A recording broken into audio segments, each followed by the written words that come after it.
I'm going to kill someone. I can't keep doing this. I hate my life. Who else has said one of these phrases before? What about, I don't want to be here. No one cares about me. I just want the pain to stop. See, some people say those words and mean nothing of it. But for some people, they are subtle hints that go unnoticed in normal conversations every day. This is a true story.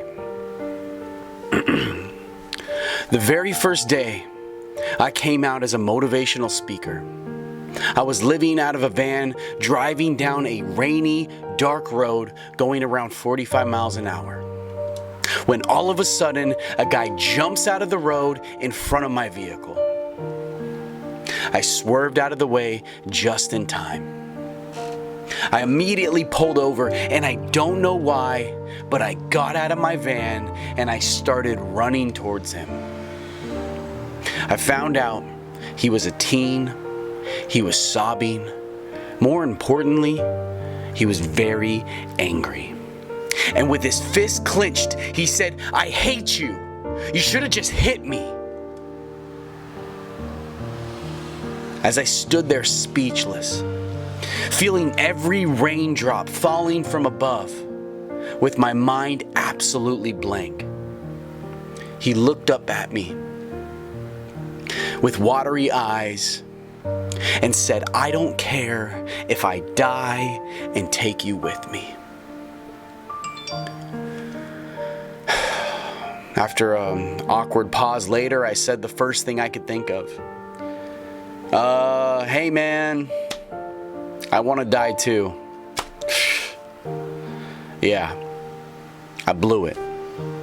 He started to walk away from me. I called 911 and I let them know what happened. I felt worthless, and I wish I knew what to have do or I should have said to him that night. Today, I could tell that kid exactly what he needed to hear in that moment. And what I couldn't formulate into words, I could win him over with my listening. If you're out there and can hear me now, I need you to know that I'm not good at remembering things, but I will never forget that night with you. I will never forget your face. I won't ever be able to let go of the way you made me feel. And more importantly, I won't forget what you made me do when I parked my van that night. See, I pulled my van next to a library so I could use some Wi-Fi, and I started researching the best suicide prevention program training I could get myself into. I wasn't qualified, I had little money, I didn't know anyone doing this type of work, but now I had a purpose. That day, I claimed to be a motivational speaker, but didn't have a purpose that was deep enough for me to speak on, because when I reflected that night, I realized that I too have been that guy. I've wanted to jump in front of traffic too many times before. I've been on suicide watch, and I too have self-harmed to try to leave this world early. When I was 22, I lost a girlfriend who was once pregnant with our child to suicide. Our relationship didn't work out because she had a chemical imbalance and would often fantasize about suicide. She was always in and out of treatment programs. There was nothing we could do to make it work. Many years later, she got married, and then her husband left her. And one random day, she called me on the phone because I think she knew that I was going through a divorce at that same time too. We talked for hours, and once again, I didn't know what to say when she told me that she would sleep with a gun underneath her pillow. What would you say? I was the last person to speak with her. See, these situations kept popping up in my mind, like another time when I was 16 and I went on vacation and my best friend couldn't come with because his family was going through some problems. So I had this weird feeling to give him a call and tell him that I missed him. But on the other end of the phone was his father with a noose around his neck, ready to end his life. Once again, I got scared and I didn't know what to do, and I gave the phone to my dad because I didn't want to make things worse. But that day my family was able to get him help immediately. And I couldn't tell you honestly, if I didn't trust my intuition and that gut feeling I had, if he would still be alive right now. I don't know why it took all these years to finally connect the signs, but eventually I figured out that there was a hidden illness living amongst me.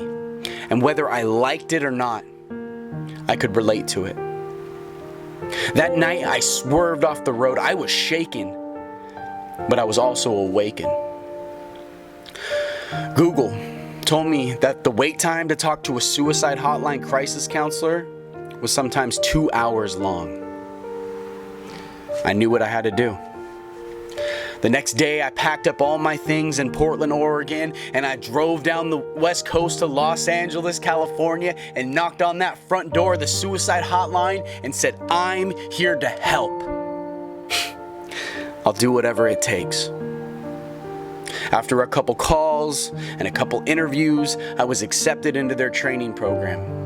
8 weeks of intense role-playing situations. FBI, CIA came into our classes and trained us on negotiations. See, I'm horrible at tests. I'm bad at homework. I've always been the black sheep wannabe class clown. I almost didn't get my high school diploma. But this time it was different. I graduated at the top of my class, and I got multiple certifications while living in that same van.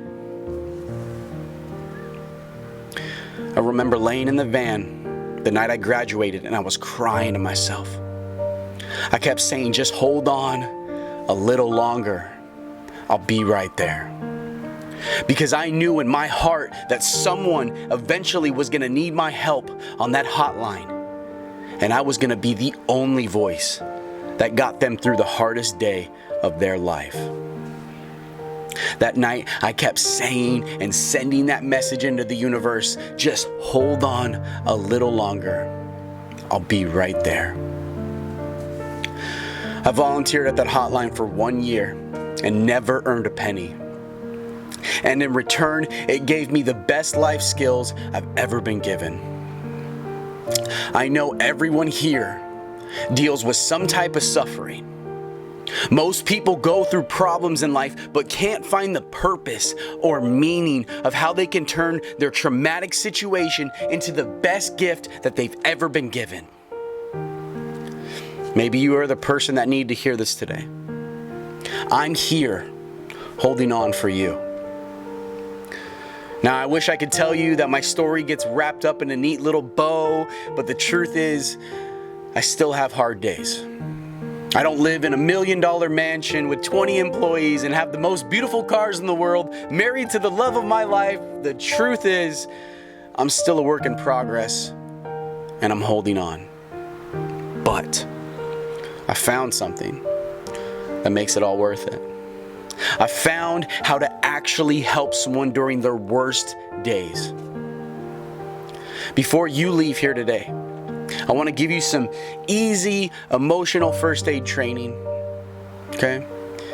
If you come across someone in any crisis situation, it's okay to tell that person that you are not an expert, but you can get them one.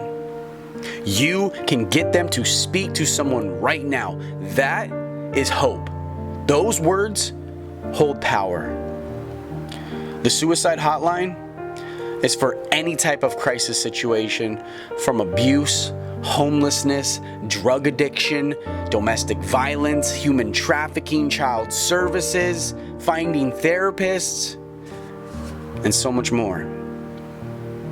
When you call that hotline, all you need to do is ask. Just like calling 911, you can now just dial 988 for the suicide hotline. 988. That's a big deal. We finally got a 3-digit number. I have it tattooed on me so I won't forget. What's the number? 988? What's the number? 988, that's right. Now I want to help you identify a high-risk person and a low-risk person. A high-risk person can have any of the following. If they have an exact plan or a date and time when they want to end their life, that's high risk. If they have access and the ability to take their own life right in front of them, that's high risk. Okay? If they've attempted before and maybe they're under the influence, that's also high risk. Okay? Now low risk could be someone self-harming but not intending to end their life. They don't have a plan and they don't have access. You can also ask them this question. On a scale of 1 to 5, where 1 is you're not likely to kill yourself today, and 5 being very likely to kill yourself today, where are you on that scale right now? That question will help you understand where they are. And when after you're almost at the end of the conversation, you can ask them that same question again to see if you need to get them more help. You need to ask that question in the beginning, ask it at the end. If someone says they're a 5 in the beginning of the conversation and then a 5 after working with them, that's high risk, okay? When you're talking to someone during their darkest moments, have a soft tone while being non-judgmental. Be a curious listener. It's not about you or your pain or your stories and opinions. It's about validating theirs, supporting them with words like, wow, I can't even imagine what you're going through right now. It sounds like you have gone through this before. How have you made it this far?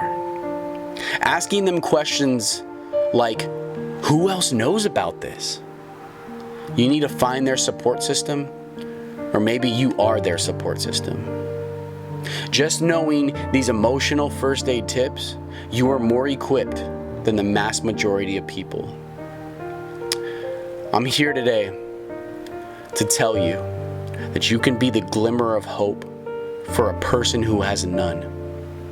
Even though that person might feel like there's nothing special about their life, you now have the ability to show them that there is beauty in their pain.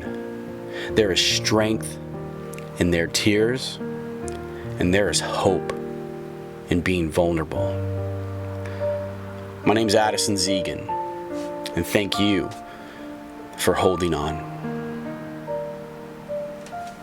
I think it's good.